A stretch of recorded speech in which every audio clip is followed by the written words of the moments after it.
Hello, Halihax. It's so nice to be here. Thank you so much for joining us on this Wednesday evening. This is actually my first public speaking gig since before the pandemic, so I'm very excited to once again be the center of attention. Thank you. Thank you.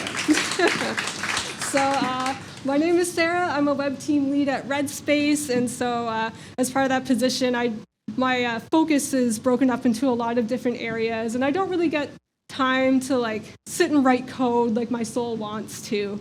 But when I do get the chance to put on the developer hat, I'm pretty much in the JavaScript space. I started with Angular, reluctantly moved to React, have learned to love it. There's Node and all et cetera, et cetera. So it only makes sense that today I'm going to speak to you about an app I wrote in Flutter. So when Lockie asked me if I could talk today, because I worked with him, and if anyone talks to him, he will also ask you to do a talk. Strings attached. But yes, when he asked me if I could do a talk today, I thought, I did a talk a couple years ago on clean architecture. I can totally just wipe off the dust, maybe shine it up a bit, throw some glitter on it, and I'll be good to go. I'm 2 years older. I've had 2 years of mental breathing space, 2 more years of making mistakes and lessons learned. And so when I came back to my presentation, I realized that I got everything wrong. And isn't that the best kind of mistake, the one you didn't even realize you made until 2 years later? Yeah, it isn't. But so when I realized this, I tried to kind of unravel my misunderstanding. I just tried to take a step back and ask some questions. And I just continued backing up and asking questions until I ended up here.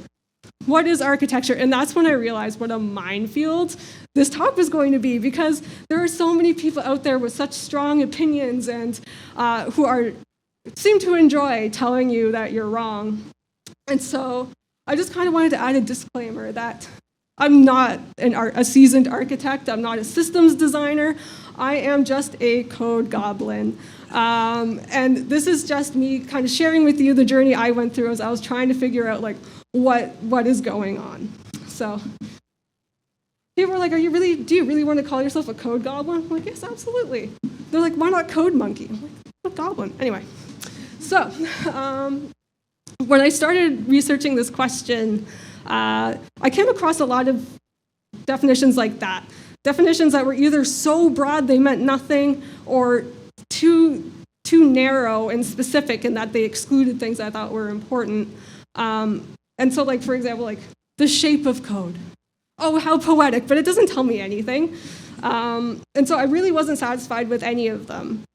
And that's when I stumbled across a blog post by Martin Fowler, and he had some points that kind of got me thinking. So architecture is the stuff you want to get right at the start. Okay, I can get on that. But what's important to get right at the start? Or why is it important to get something right at the start? It's stuff that's difficult to change. Or maybe it's stuff that if you don't control it, it's going to impose a risk. So he tritely summarized it as the important stuff. I can hear myself kind of, anyway, sorry, I'm not going to get invited back. And so I kind of like that, actually, because it implies that an important part of architecting is being able to realize what is actually important. But I still wasn't quite happy, because at the beginning of a project, if you have to make all these important decisions, you have no information to make them. That is the one point in the project that you don't want to make decisions. You have no information yet. And then my other qualm was with the second one, which is stuff that's difficult to change. But isn't it the architecture that dictates what's difficult to change? You can make anything easy to change if you do it a certain way. And so there was just a couple items in here that I was still questioning. And so I decided to kind of approach it from a different angle and instead ask, well, what is good architecture? So just to kind of take those points from the last slide, if well, a good architecture is going to let you defer those important decisions because later is always better. You just have more information. So absolutely, later is better. And then, well, what makes something difficult to change? I think it's complexity. If I just have to go and change something simple, it's no problem. But as soon as something becomes complicated, or you have like something that's been like dried and then you have to undry it, or you're changing a service here that has dependencies everywhere, and it becomes very hard to change something. And so a good architecture would actually reduce the amount of architecture, right? Like you want to have just as much as you need. And then for the last part, good architecture is going to isolate risk. It's going to protect the stable parts of the system from the stuff that can change. But why is any of this even important? Why don't we just like write whatever code we feel like, and then if it takes a bit longer, like who cares? Well, it's important in order to save time and cost less, right? Like, yeah. And so the definition I kind of landed on is architecture is a set of decisions made to reduce the amount of effort needed at any stage. So that's kind of where I landed. Definitely like an evolving definition. I'm sure that there are people who are going to tell me I'm wrong, and that's just fine. This is where I am as a humble code goblin. So this is a problem I was trying to solve a couple years ago. I'm not sure how clearly you can see the diagram, but we basically knew we were going to have a mobile app, and we knew that users were going to use it. But because of different like security and ethics protocols we had to go through, there was a lot of red tape. We needed to get both the data store and the user interface like approved by a bunch of government bodies. So those processes can take like 6 months, and we had 4. And it's like, we need to get started. We can't just have the dev team waiting until we know what we can actually build, until like our architecture or our plan is approved. And so I was trying to figure out, well, how can we make sure that we can get started today? And it was during that initial research that I first stumbled onto clean architecture. So, what is clean architecture? This diagram might be familiar to some of you. Even if this exact one isn't familiar, chances are you've seen something like it, like a diagram that tries to describe different ways of separating an app into different layers. And an essential part of pretty much all of them is something called the stable dependencies principle, which basically means that you're not going to depend on things that change or are likely to change. In this diagram, we have a series of concentric circles with the flow of dependency moving from the outside to the middle. And so this means that the things on the outside, they're the things that are the most likely to change, while the things at the center are the least likely to change. So the middlemost circle doesn't depend on anything. There's no arrow going from your yellow layer to anywhere else. And this is typically where you would store like your business rules or your business logic, the problem that your app is actually solving. And by contrast, like the blue layer, the stuff at the very edge, these are your details. These are the things that are most likely to change. That's your UI, that's your Angular, that's your Vue, that's your Mongo, that's your SQL, that's your ORM. It's basically like all the things that you didn't write. It's the stuff you don't control. It's the stuff that can impose a risk. And so that's why it's kept at the very outside, like 2 arms lengths away from anything that needs to be kept safe. And so maybe you want to switch out Angular for React. No problem. Nothing depends on the blue layer. Switch it out. Maybe you want to port to iOS. Absolutely, plug it in. And so that's kind of like the idea of keeping these things separate. But so why does this abstraction matter? Well, chances are if you're building an e-commerce platform, it's not going to change and become like a medical imaging app, right? But it's very likely that maybe one day your e-commerce platform is now going to be an iOS app. Or maybe like React is I don't know, maybe Vue becomes more popular in some alternate reality and the team decides to make the switch. Those things can be done because they're at the far edge, they're details, they're easy to change without affecting the rest of the system. So I think that if you have an eagle eye, you're probably asking the questions like, okay, it makes sense how dependencies flow inward, but how on earth do you get data out of this, right? Like if your entities are the ones like acting, like implementing your business rules, how do they tell the red layer? How does the red layer tell the green? And then how does the green tell the blue that something different changed? And the answer to that is something called dependency inversion. And this is like a methodology for loosely coupling software modules. And, well, basically, the inner circles are going to depend on abstractions rather than concrete implementations. So, God honest truth, I hate this diagram. I have spent hours looking at this diagram trying to understand it. It haunts me in my dreams. But I think that at a high level, it's like a good mental model of kind of like what's going on. It's doing an all right job at describing an abstract concept. But I'm a code goblin. I can't look at this and know, oh, I had to write this class, or oh, I need to put this interface over here. So I'm going to get out some code and let's see if we can make heads or tails of it. So this example is probably something that all of us see every single day. We have our entity, our order entity, and which is our business object. It's going to be the one responsible for acting and fulfilling our business rules. That's our yellow layer.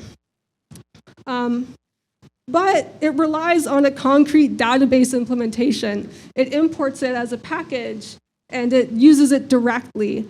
Those are the blue layer. Those are your details. And now we have our most stable, most core part of our app completely tightly coupled and dependent on a detail, really. It's so nothing is safe in an implementation like this. So let's clean it up. Clean all the things.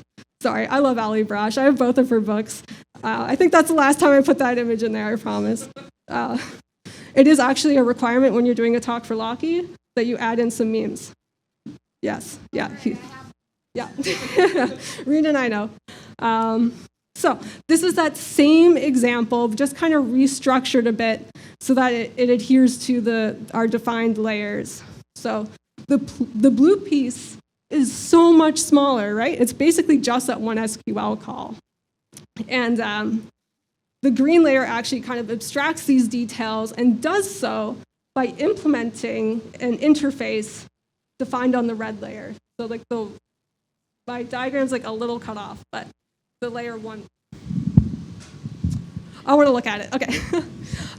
And so our green layer implements an interface that's defined on our red layer. And if we follow it down a little bit further to our entity, it has no idea what database is. Not a clue. It's just passed in. It knows that it's going to be of type database, and that's it. Database is something that it defines. It's something that is being implemented on a different layer. And so really this code is that code all the way over there, but it doesn't know that. And so our boundaries are preserved. Dependency is flowing in one direction. And so what happens if we need to switch out our database? Did you see that?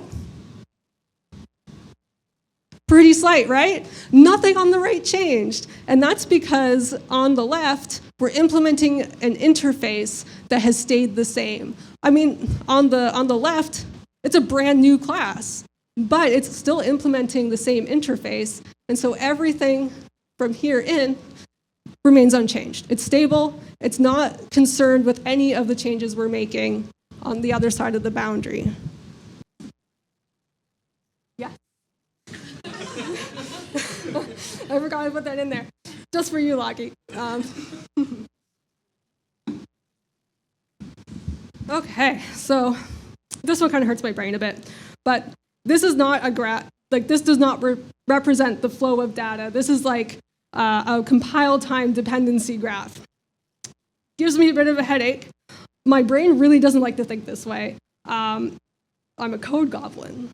But I want to go through the brain exercise of trying to identify the different pieces and where, like, what layers they belong in. So the blue layer, it's kind of slight, but you can see I've kind of colored in blue on both the database API and our view.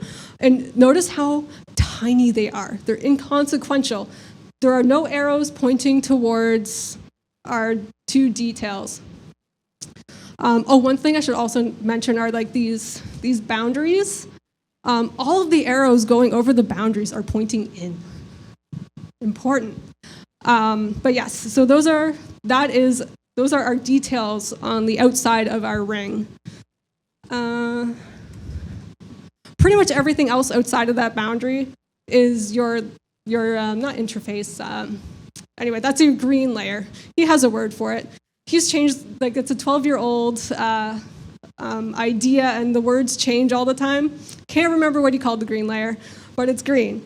And then in the red layer, I actually think of it kind of as the public API, like to your business rules. So this layer, through dependency inversion, is going to accept data from the green layer and use it in order to act on your entities. And so entities, of course, are the ones that kind of fulfill your business rules. But once that's all done, it kind of takes the data, puts it into like a response object, which is then passed back over the boundary to like an implementation of an interface that is defined in the red layer. So that's just to take it on like a bit of a journey. Let's say that our user presses a button. Actually, I'm going to go back here.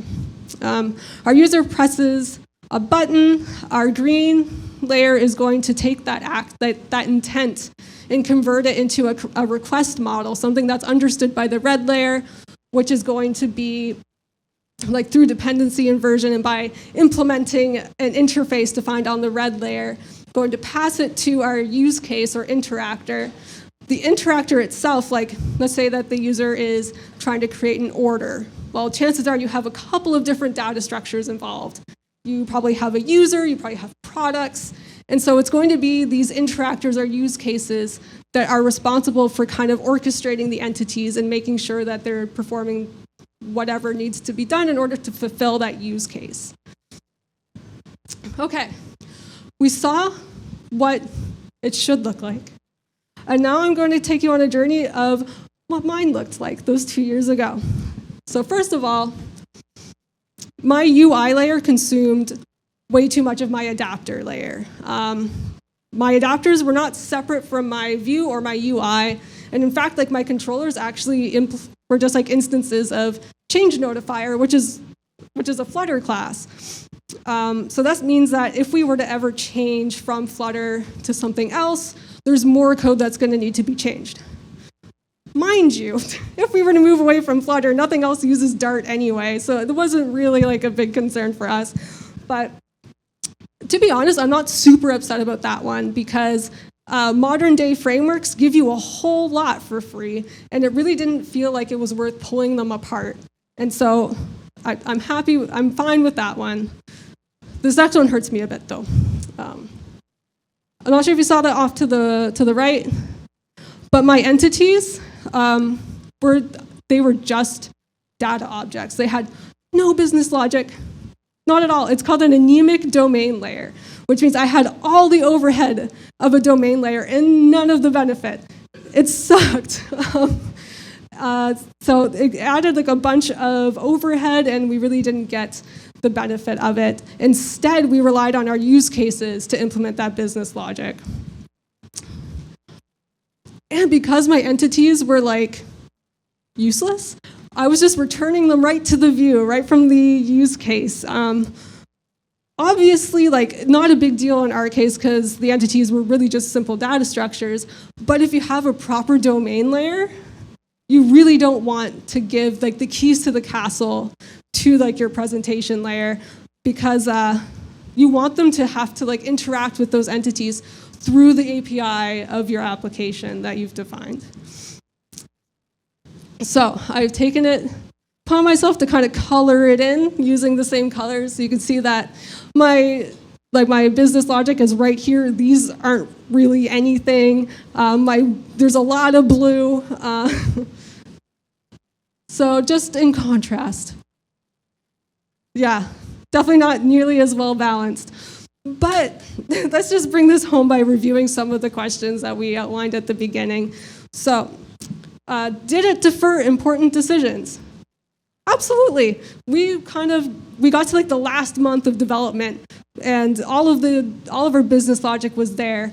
And in the last month, we were just able to plug in the database and plug in the UI, and it was really fast. It felt really good. Did it minimize the amount of developer time? Not really, and that's mostly because of the anemic domain layer that we implemented. But I'm giving myself half a point because we got to initial launch and then feature development paused. But now is really when we would be like reaping the benefits of a decoupled system. So any future work, I am confident is going to have some of the benefits, and it will save time going forward. Did it isolate risk?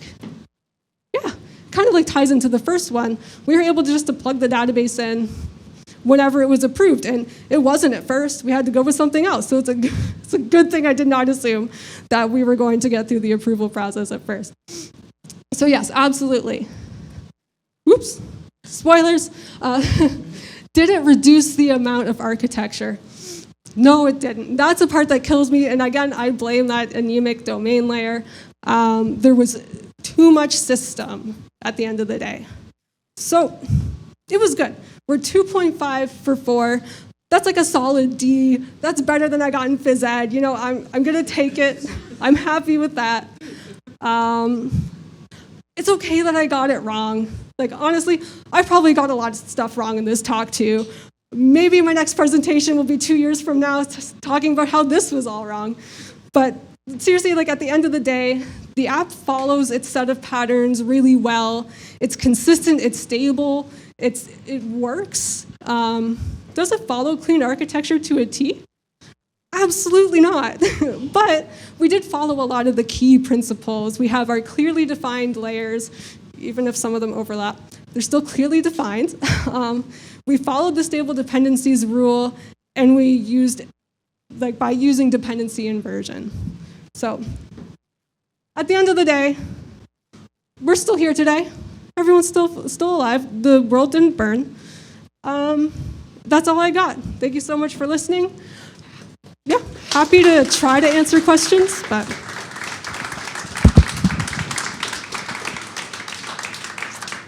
thank you.